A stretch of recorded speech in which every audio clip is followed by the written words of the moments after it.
विठ्ठू माऊली तू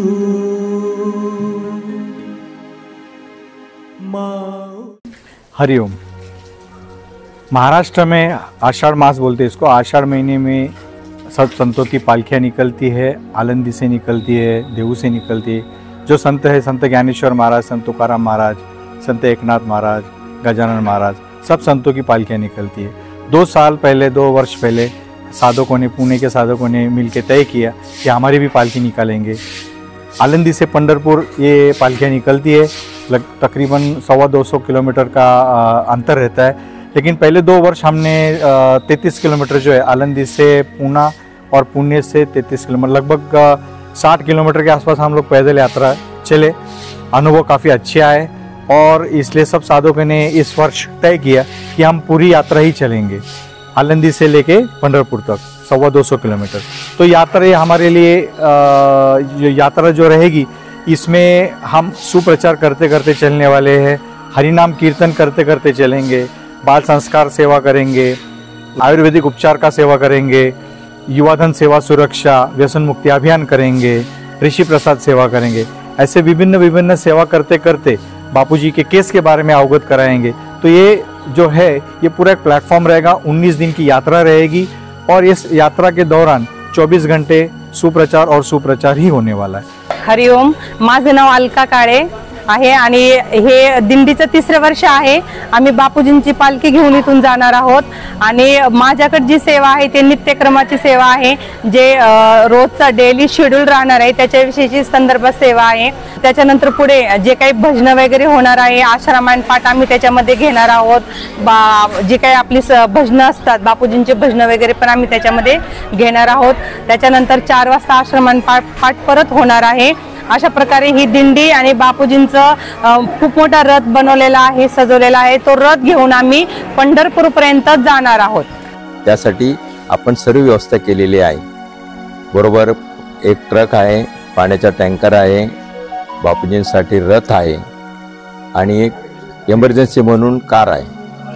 ही अशी आपण व्यवस्था केलेली आहे। माझी सर्वांना विनंती आहे, आपल्या साधकांना, की फार मोठी अभिमानाची गोष्ट आहे की आपण इतक्या मोठमोठ्या शहरातून लाखोच्या संख्येने ॲक्च्युली दिंडीमध्ये यायला पाहिजे। तर मला साधकांना आव्हान करायचं, साधकांना माझी विनंती आहे की आपण जास्तीत जास्त लोकांनी या दिंडीमध्ये भाग घेतला पाहिजे। सगळ्यांनी आपल्या बापूजींची सेवा केली पाहिजे। आपण बापूंची जी दिंडी काढतो त्याच्या मागचा आपला उद्देशच तो आहे की आपण बापूजींचा सुप्रचार करत आहोत, बापूंची सेवा करत आहोत। हरिओम। मैं प्रमिला बोराडे, मेरे पास ऋषि प्रसाद की सेवा आई है। तो बहुत खुशी की बात है कि हमारे गुरु संत श्री आशाराम जी बापू इनकी पालकी पंढरपुर तक जा रही है और इस पालकी में बहुत सारे विशेषता है। आनंद सोहळा, इसके साथ ज्ञान का भी मेला लगेगा। तो इसका मतलब ये है कि ऋषि प्रसाद जो बापू के प्रेरणा से छपती है वो 10,000 बांटी जाएगी। इस ऋषि प्रसाद में बालक से लेकर वृद्धों तक सबको ज्ञान मिलेगा। आरोग्य के बारे में जानकारी मिलेगी, ऋतुनुसार खान पान क्या होना चाहिए, अगर बीमार पड़े तो सर्दी से लेकर कैंसर तक होम रेमेडीज रहती है उसमें, और उसमें 100% फायदा मिलता है। ऋषि मुनियों का ज्ञान है, वेद पुराण सबका ज्ञान उसमें समाया हुआ है। इसमें ये उद्देश्य है कि ये भारत की परंपरा रही है कि संत मुनि जब आते हैं तो जग के कल्याण के लिए आते हैं, तो वही ज्ञान का प्रसार इस ऋषि प्रसाद के माध्यम से हो रहा है। तो समाज की उन्नति हो, समाज का कल्याण हो, समाज स्वस्थ रहे, सम्मानित रहे, इसके लिए जो ज्ञान चाहिए वो सब इसमें मिलेगा। तो आप इस सेवा के माध्यम से मैं तो ये अनुरोध करना चाहूंगी कि पूरे भारत भर में जो बहुत सारे बापूजी के साधक है वो सभी इसमें शामिल हो सकते हैं।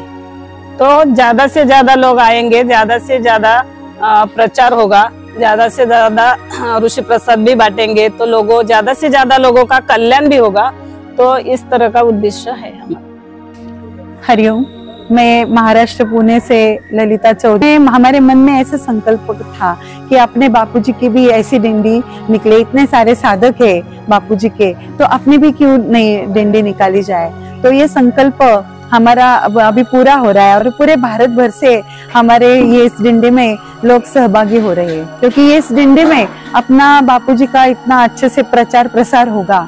अपने सब जो आश्रम की एक्टिविटीज है, जैसे कि बाल संस्कार, ऋषि प्रसाद, महिला उत्थान का अपना गर्भ संस्कार, तेजस्विनी अभियान, ये सब हम उस जो चलते चलते उसका प्रचार प्रसार करते हम जा रहे हैं। जैसे बापूजी का दिनचर्या का जो नियम है वो हम सब पालन करते हुए ये डिंडे आगे लेके जाएंगे। वो सब सात्विक भोजन, बिना प्याज लहसुन का वो भोजन रहेगा और सात्विक अन्न का ही उपयोग करेंगे। अपने साधक ही बनाएंगे, नियमावली बनाई है किस दिन पे क्या देना है क्या नहीं, और स्वास्थ्य का भी ख्याल रखा है साधकों के। मैं तो चाहती हूँ, इतने सारे साधक है, अभी ये मतलब हमें सेवा का मौका मिला है अच्छे से प्रचार प्रसार करने का, तो सभी शामिल हो जाए तो बहुत ही आनंद आएगा। हरिओम, माझं नाव हनुमंत गायकवाड। त्या पालखीच्या निवासस्थानाचे व्यवस्थापन माझ्याकडे आहे। जिथे जिथे आपण जे व्यवस्थापन केलेले आहे तिथे तिथे आपण मेनली साधकांच्या राहायची सोय आणि स्वच्छता आणि तिथं आध्यात्मिक वातावरण असणार आहे। निवासस्थानावर प्रत्येक ठिकाणी गुरुदेवांचे जे आपण सत्संग घेणार आहोत त्यासाठी सत्संग, कीर्तन, भजन याची सोय केलेली आहे। आपण प्रत्येक ठिकाणी बापूजींचं एक सत्संगाचा ऑडिओ आणि व्हिडिओ कॅसेट चालवली जाणार आहे। आंघोळीची व्यवस्था, बाथरूमची व्यवस्था किंवा राहण्याची व्यवस्था, रात्री त्यांना राहताना लाईट आणि पंखे आहेत अशा ठिकाणी व्यवस्था केलेली आहे। यासाठी जास्तीत जास्त साधकांनी या पालखीत सहभागी होण्याचे मी आवाहन करत आहे। लक्ष्मण जगताप, पाणी सेवा आहे, पाणी हे जीवन आहे नाही का, त्यामुळं सगळ्या साधकांना व बाकीच्यांना पाणी मुबलक मिळत व पाण्याची व्यवस्था होईल। हरिओम, माझं नाव पुष्पा फुले, मी हडपसरला राहते। आमची सेवा फुल सजावट, रथ सजावटची आहे। तर बापूजींचा रथ जाताना त्याची सजावट करून नाहीच आहेत ना। मला सगळ्या साधकांना आव्हान करायचे की जास्तीत जास्त लोकांनी याच्यामध्ये सहभाग घेतला पाहिजे।